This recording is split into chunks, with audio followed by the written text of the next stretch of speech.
शेतकऱ्यांना हमी भाव नाही, शेतकऱ्यांचे बी बियाणं महाग केले, अवजारे महाग केले, म्हणजे शेतकऱ्यांना जगणं मुश्किल करून ठेवलेलं आहे असं हे सरकार आहे। आज आपल्या महिलांचा विचार केला तर मणिपूर सारख्या घटना या सरकारच्या काळामध्ये झालेल्या आपण बघतोय आणि अतिशय महिलांच्या अत्याचाराचे प्रमाण इथे वाढलेलं आहे।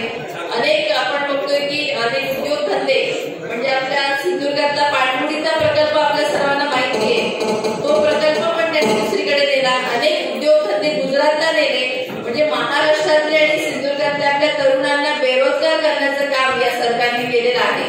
आता सत्ता नसल्यामुळे खासदार साहेबांना लिमिटेशन्स येतात काम करताना, जो फंड्स असेल त्यामध्ये त्यांनी सांगितलं त्यामध्ये काम करावं लागतं, पण केंद्रात आणि राज्यात सत्ता असतानाही मुद्दामून काही गोष्टी जाणीवपूर्वक केल्या जातात आणि त्यासाठी आपण लक्ष दिलं पाहिजे।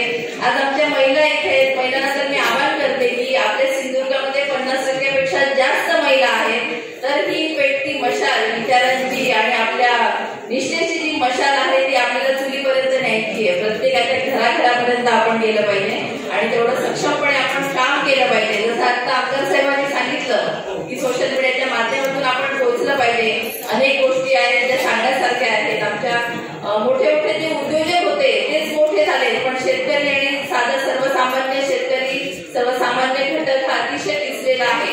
आपले 30 लाख कोटीचं कर्ज हे मोठ्या मोठ्या अदानी अंबानी असतील आणि या मोठ्या उद्योगधंद्यांचं वाल्यांचं कर्जमाफी केलेली आहे, 50 लाख कोटीची कर्जमाफी केलेली आहे, कशासाठी आणि मग हे आपल्याला काय मिळतं त्याच्यामध्ये, आणि याचा सगळ्यांनी विचार केला पाहिजे आणि खऱ्या अर्थानं निष्ठा आणि इथे नीतिमत्ता असते तिथेच विजय असतो।